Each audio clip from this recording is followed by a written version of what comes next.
Talking about Truck Week, here our special series, and the numbers are revealing large numbers of truck accidents. They're up 26%. Yeah, so this news comes less than a week after 5 people were killed, including 2 children, when a tanker carrying ammonia crashed in Illinois. So what is the industry doing to protect people like you and me? Let's go live to Xavier Walton with more on this. Xavier? Well, Markie, practice makes perfect, and we're here at a driving school this morning. And if you flip around, one of those people that is getting ready to take her test to become a certified truck driver, Andrea, wave, say good morning.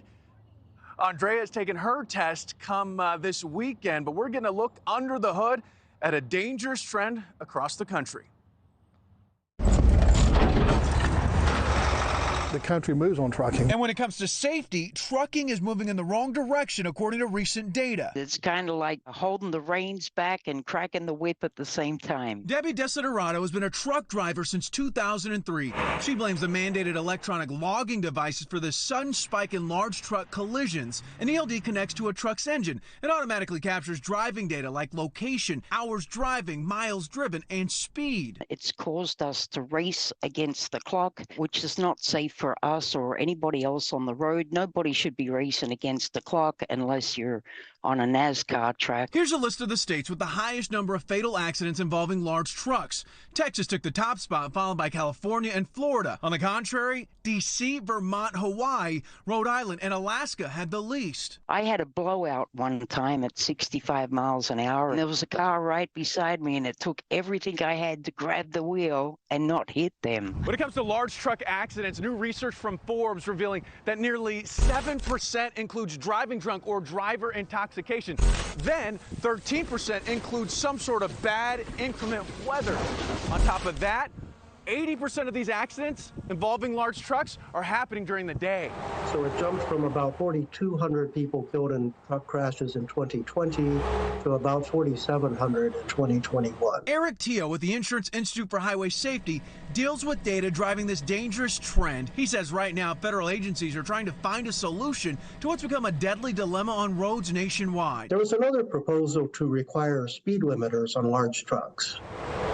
The proposal by the Federal Motor Carrier Safety Administration would make the max speed limit for trucks weighing more than 26,000 pounds 68 miles per hour. If you go to Texas, it's pretty much wide open.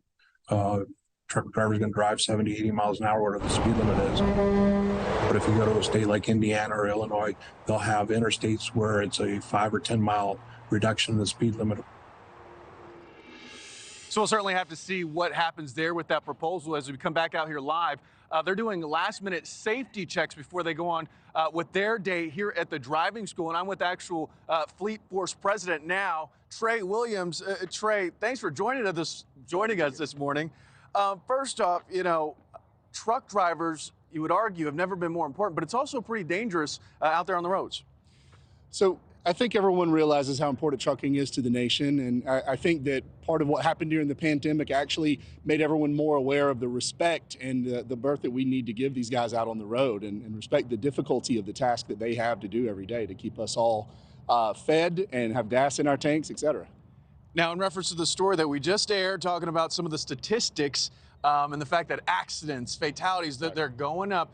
For people at home watching it this morning, what can drivers do to really help truckers out, but also protect themselves as well? Well, the good news is the Federal Motor Carrier Safety Administration released some entry-level driver training rules last February, and we're training them on those regulations now.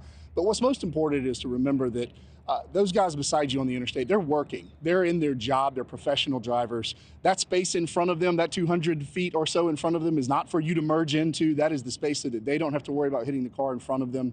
And if you want to go around, right? Don't parallel along someone going down the interstate. If there was an animal in the road, they may have to swerve, and that could be a dangerous situation. Well, I was just going to say, sometimes you think you're just cruising along. They may not necessarily see you.